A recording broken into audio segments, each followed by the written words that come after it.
Dia, aqui é o Orivaldo e hoje eu estou montando um vídeo que fala de classes sociais por critério de renda e por critério de riqueza. E eu fiz questão de montar essa imagem para mostrar para vocês o quanto existe desigualdade social no Brasil. Do lado esquerdo nós vemos uma favela que está às margens de um pequeno córrego, com toda certeza poluído, e no qual são despejados esgotos e lixo. Imaginem em épocas de chuvas fortes, essa água subindo e invadindo essas casas. Essas pessoas já sofrem tanto e ainda ficam à mercê dessa situação subhumana de não ter um lugar decente para morar.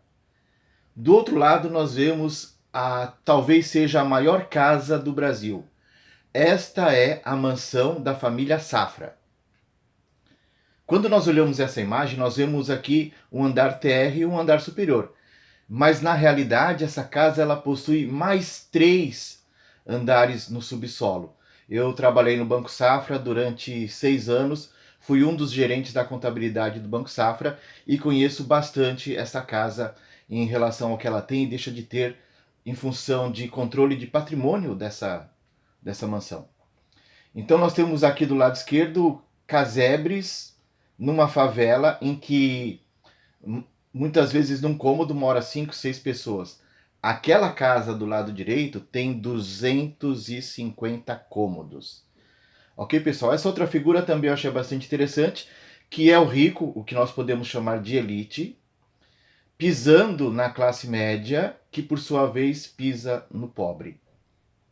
O papel da classe média no mundo atual, nós estamos em 2025, é muito parecido com o papel do capitão do mato na época da escravidão. O capitão do mato, ele era também um escravo, que um dos papéis dele era perseguir os escravos fujões. Só que um detalhe, né? A classe média, ela não faz parte da elite. Ela não é rica. Mas a gente pode dizer que é um pobre premium com muitas regalias para subjugar os pobres para trabalharem para o rico. Ambos trabalham para o rico. Ok, pessoal? Continuando, um conceito de classe social. A classe social é um conceito da sociologia que se refere à divisão socioeconômica do mundo em um sistema capitalista. Há uma hierarquia de grupos sociais, as classes, que possuem diferentes importâncias e ocupam diferentes cargos dentro da divisão social do trabalho. Como lá no conceito anterior foi falado em relação ao capitalismo, nós achamos interessante fazer um destaque aqui. Então, no conceito apresentado a respeito das classes sociais, há a menção de algo existente no sistema capitalista. Aqui uma observação que se faz importante. Muita gente não faz a mínima ideia do que seja capitalismo ou do que seja comunismo. Listamos a seguir as características básicas dos dois sistemas. Lembrando que são características do momento em que surgiu, que foi idealizado e que foi pensado, tanto no capitalismo quanto no comunismo. O capitalismo, ele prevê a existência de classes sociais, a existência do direito de propriedade e a não interferência do governo na economia. A não interferência do governo na economia. Assim nasceu a visão clássica de economia do capitalismo. No comunismo, nós temos como pré-requisitos a inexistência de classes sociais, a inexistência do direito de propriedade e a inexistência de governo. Guardem isso. No mundo atual não há nenhum país plenamente capitalista e muito menos comunista. Vejamos os motivos, começando pelo capitalismo. Tomemos como exemplo os Estados Unidos da América e a República Federativa do Brasil. Eu fiz questão aqui de colocar o nome completo dos dois países, porque o nome daquele país mais poderoso do mundo atualmente é América. E o nome aqui do nosso país é Brasil. Estados Unidos é a forma como eles são organizados. E República Federativa é a forma como o Brasil é organizado. Então quem nasce lá naquele país do norte, ele é americano, ele não é estadunidense. Assim como nós somos brasileiros. Ninguém te chama de republicano federativo, ok? Mas são costumes que foram propagados ao longo de décadas, de séculos. Em ambos os países existem classes sociais, verdade. Tanto na América quanto no Brasil. Em ambos os países existe o direito de propriedade. Aqui uma observação necessária. O direito de propriedade não é você poder ter a tua casa ou o teu carro. É ter o direito de ser dono dos meios de produção, que são as terras, as fábricas e o capital. Em ambos os países, há forte intervenção do governo.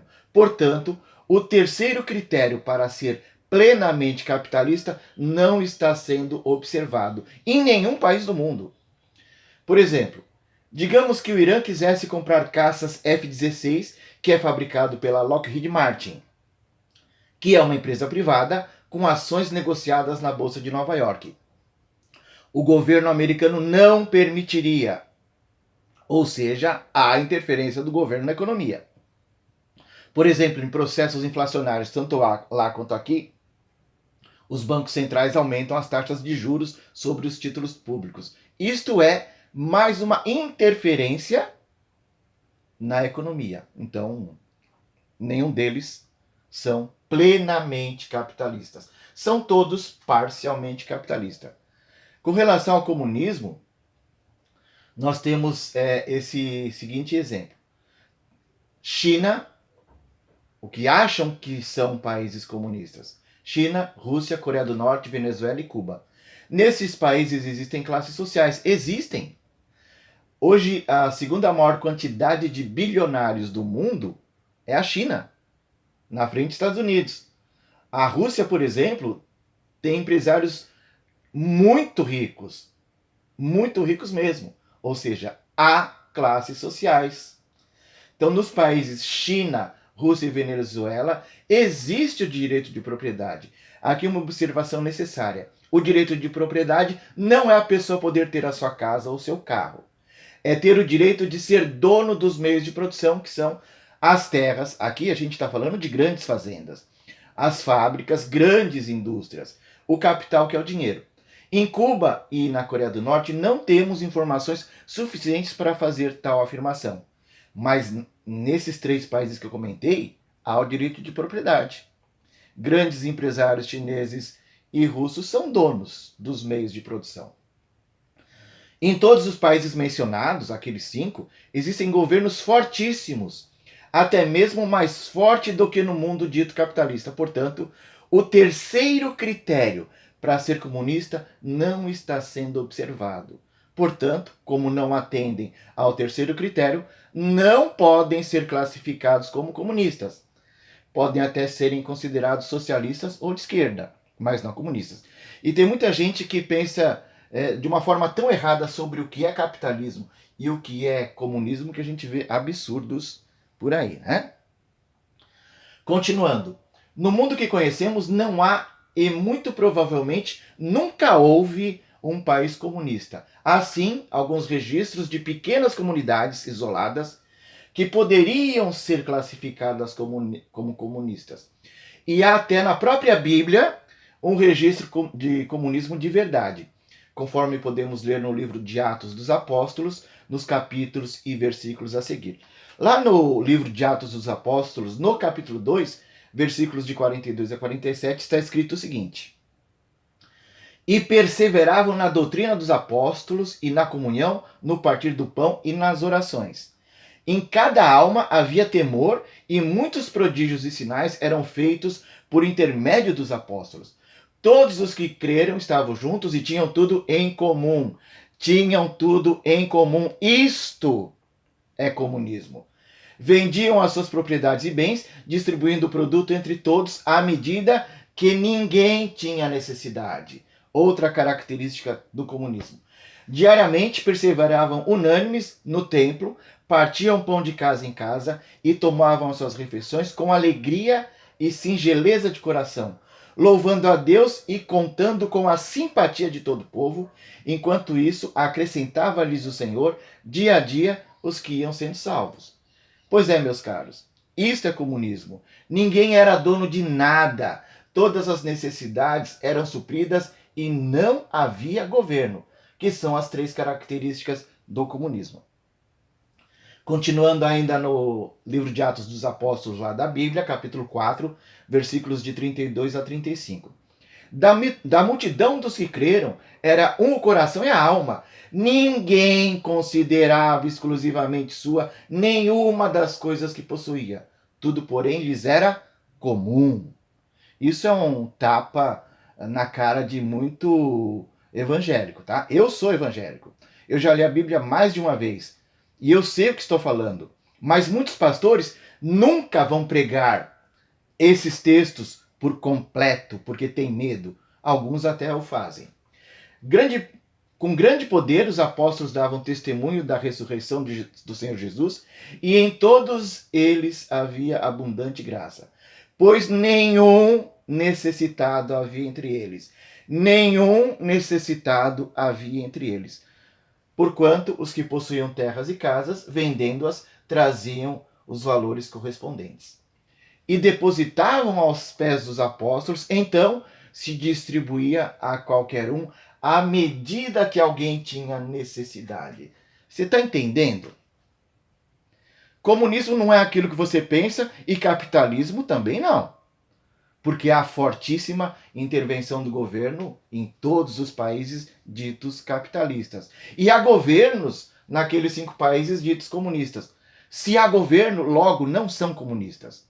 Porque a inexistência de governo é um dos pré-requisitos. Continuando. No mundo que conhecemos, temos países parcialmente capitalistas. Alguns são democracias, alguns são ditaduras de direita, por exemplo, a Arábia Saudita, e alguns são ditaduras de esquerda, por exemplo, a Coreia do Norte.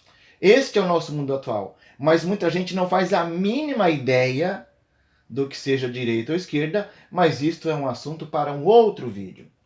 Mas por que não existem países comunistas? A resposta é muito simples. As pessoas querem ser superiores às outras, e isto é evidenciado pelos bens que acumulam e ostentam. A única forma de existir comunismo de verdade é obedecer ao mandamento de Jesus Cristo. Amar ao próximo como a si mesmo. Infelizmente não temos essa capacidade, inclusive eu. Há algumas exceções, algumas almas especiais que dedicam suas vidas a ajudar os outros, mas isto é raríssimo. Você venderia tudo mesmo que tem, para ajudar os outros? Lembremos-nos do jovem rico a quem Jesus disse: vai, vende tudo o que tem e dê aos pobres e segue-me. Aí eu pergunto, o jovem vendeu? Ou ele preferiu o dinheiro, os bens materiais que possuía?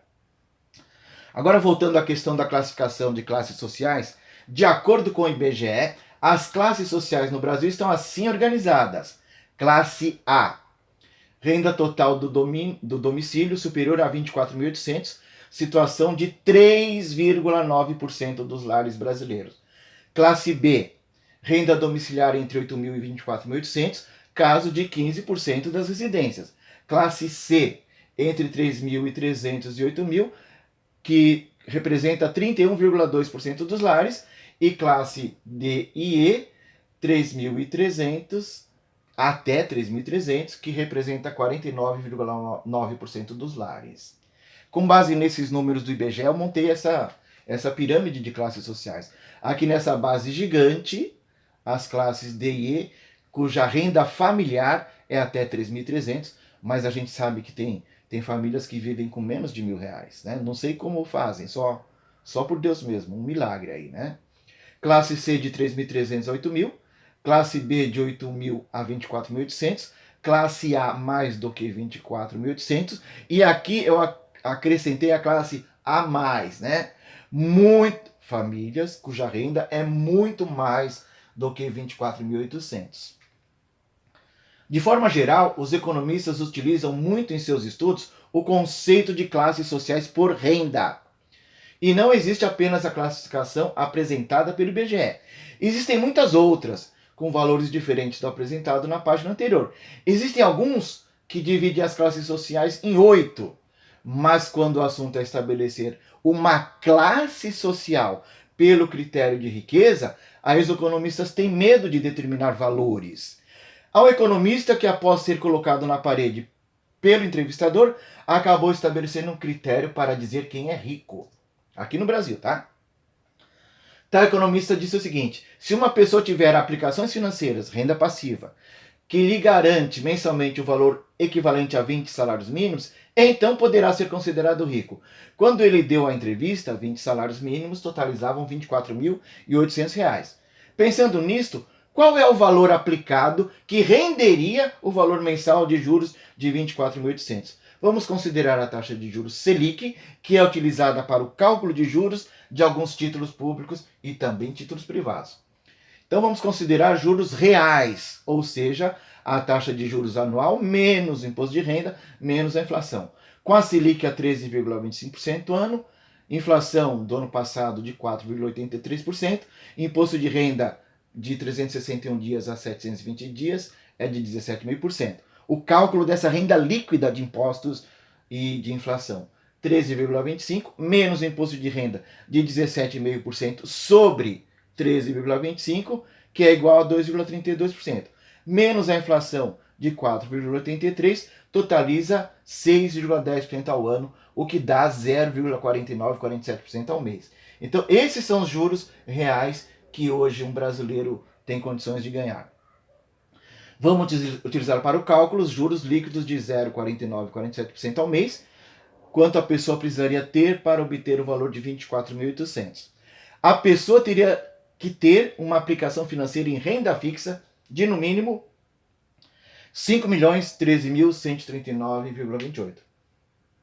Então, para esse economista, quem tivesse uma aplicação financeira igual ou superior a essa, poderia ser considerado rico.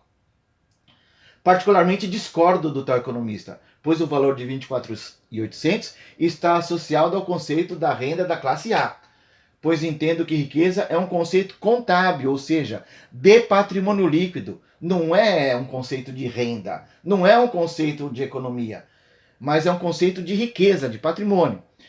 Patrimônio líquido, que é o resultado da equação bens e direitos, menos obrigações, que são as dívidas. Considerando o cenário brasileiro, tomo a liberdade de fazer as seguintes sugestões, né? Então, considerando esse critério de riqueza, patrimônio líquido, tudo que eu tenho menos do que eu devo, classe pobre até R$ 200.000, classe média baixa de 200.000 até R$ 500.000, classe média de R$ 500.000 até 3 milhões, classe média alta de 3 milhões até 20 milhões, classe rica de 20 milhões até 100 milhões e classe dos super ricos, um patrimônio líquido superior a 100 milhões de reais. Pessoal, era esse o recado que eu queria dar hoje. Espero que o vídeo não tenha se prolongado muito, né? Agradeço as visualizações pelos vídeos deste canal e até um próximo vídeo. Abraços!